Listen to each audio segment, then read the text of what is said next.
El nacionalismo del siglo XIX.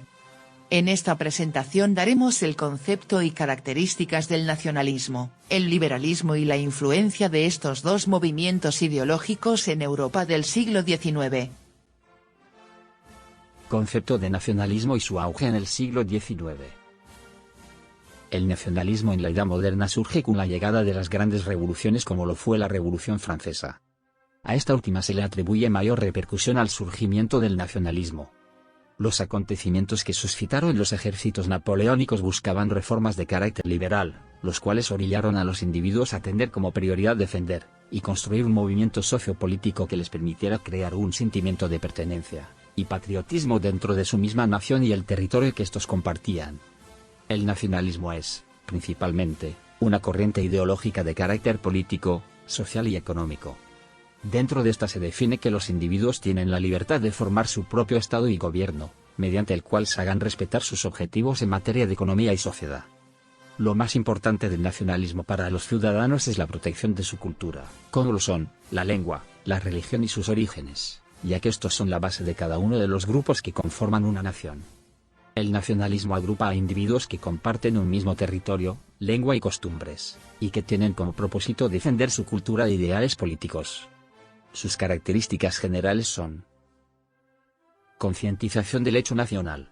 Se supone la existencia de nacionalidades, y de un sentimiento de pertenencia a las mismas. Es de origen intelectual. En buena parte el movimiento nacional es obra de intelectuales que contribuyeron con sus obras a crear o hacer renacer el sentimiento nacional a través de estudios históricos, lingüísticos, filosóficos y jurídicos. Estamos en pleno romanticismo y se estudia el pasado glorioso de las diferentes naciones, su literatura y su lengua nacionales. Su origen económico. El desarrollo económico exige el alcanzar la unidad. Este es el fin que, por ejemplo, cumple el Zollverein en la unificación alemana. En Italia será la burguesía comercial y financiera la que apoya la unificación. Extensión en el tiempo. El nacionalismo ocupa todo el siglo XIX y llega hasta nuestros días. En un primer momento afecta esencialmente a Europa, pero en el siglo XX se expande por todo el globo. Es una de las causas de los conflictos bélicos mundiales. Nacionalismo y liberalismo. El liberalismo es la ideología comúnmente aceptada por la burguesía del siglo XIX dado el reconocimiento de la soberanía nacional, la igualdad jurídica y los derechos y libertades del individuo, garantizados por el Estado. En el siglo XIX se produce la fragmentación del liberalismo en varias ideologías distintas. Liberalismo económico, que se convierte en el fundamento doctrinal del capitalismo. Liberalismo político. Se opone al absolutismo y al despotismo ilustrado, se convierte en el fundamento doctrinal del gobierno representativo y de la democracia parlamentaria. Liberalismo intelectual, caracterizado por un espíritu de tolerancia y conciliación. El liberalismo político y el nacionalismo reaccionan contra los principios absolutistas de la Restauración. Por un lado, la burguesía en expansión no está dispuesta a renunciar al poder político y, por el otro, el despertar de la conciencia nacionalista de estados europeos que no están dispuestos a acatar las fronteras impuestas por el Congreso de Viena. Así, el liberalismo político y el nacionalismo, unas veces unidos y otras separados, abrirán una etapa revolucionaria en Europa a partir de 1820 que se enfrentará a los principios de la Restauración. Previo a las revoluciones de 1820, Europa experimentó una crisis económica, la reconversión de la economía de guerra en otra economía de tiempos de paz. Los efectos de este reajuste dieron lugar a oscilaciones de los precios agrícolas, situación de paro en la industria y, en consecuencia, un fuerte descontento social. Las revoluciones de 1820 son una serie de pronunciamientos militares de corte liberal que empiezan en España y se extienden por Portugal, Alemania e Italia, pero son sofocados con facilidad. Sin embargo, las revoluciones de tipo nacionalista triunfan en Grecia, que se independiza del Imperio Otomano en 1830, y en las colonias españolas en América, que se independizan totalmente en 1824, quedándose España solo con la posesión de Cuba y Puerto Rico.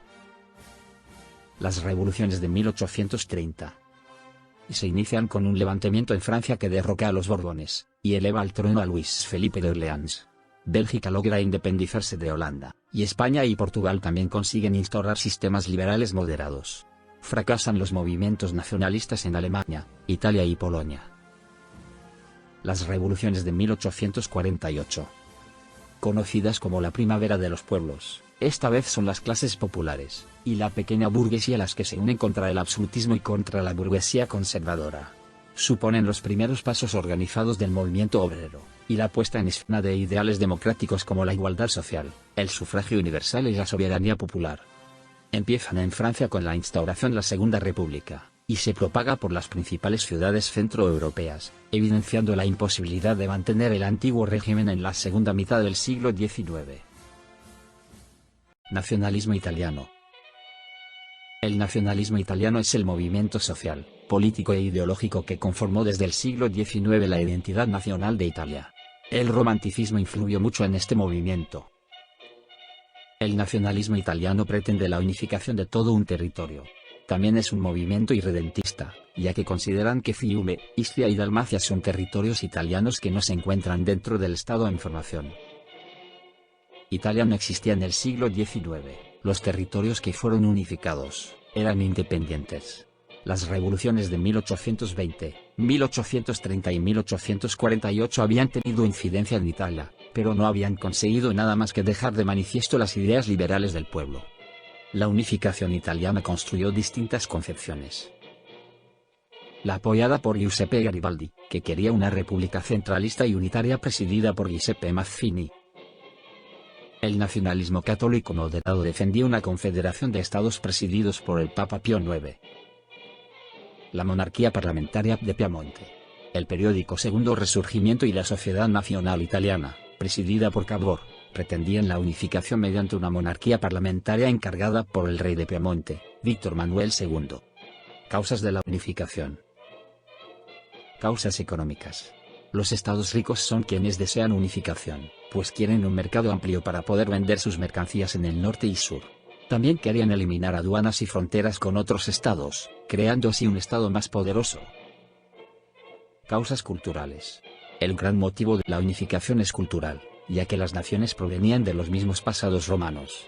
Durante el siglo XIX, autores románticos escriben novelas recordando el pasado, ellos son los que hacen tener conciencia nacionalista al pueblo. Causas políticas y grandes personalidades. Surgieron corrientes políticas y grupos sociales liberales. Destacan tres personalidades, Cavour, Mazzini y Garibaldi. El nacionalismo italiano es un ejemplo clásico del modelo europeo nacido del romanticismo típico de la época.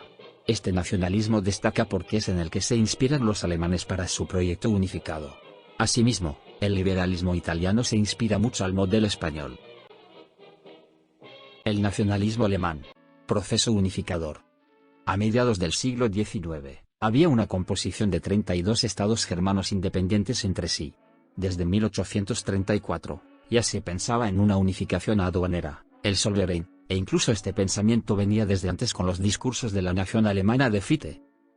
Gracias a las ideas de pensadores, poetas, historiadores, entre otros, las inclinaciones sobre unificación se extendieron. Uno de los factores que contribuyó a este proceso de unificación, fue el desarrollo económico. El Zollverein, la red ferroviaria y la explotación de las minas de carbón del Sarre, Silesia y el Ruhr, fueron un gran incentivo para la industria y para los intercambios comerciales. Todo esto formó las bases de una economía capitalista y, asimismo, consolidó una burguesía capitalista que poco a poco hacía la acción de la unificación alemana en forma de un Estado liberal y parlamentario. El proceso unificador fue dirigido por el canciller de Prusia Otto von Bismarck, y presentó similitudes con el proceso unificador de Italia. Hay un Estado impulsor, Prusia. Un político clave, Otto von Bismarck. Y una nación que no se siente atraída porque culminen los afanes unionistas, Austria. La diferencia entre estas dos radica en que en Alemania influyó el componente nacionalista, las motivaciones económicas, culturales y militares. Fases de unificación. Guerra de los Ducados. En 1863 surge un problema entre Dinamarca y los tres ducados, Schleswig, Holstein y Lauenburgo ubicados al sur de Dinamarca. La victoria sobre Dinamarca fue el primer éxito del proceso unificador al quedar Holstein bajo tutela austriaca, y Schleswig y Lauenburgo bajo el control prusiano. Guerra austro-prusiana. La rivalidad austro-prusiana aumentaba conforme el gobierno de Berlín tomaba decisiones unilaterales.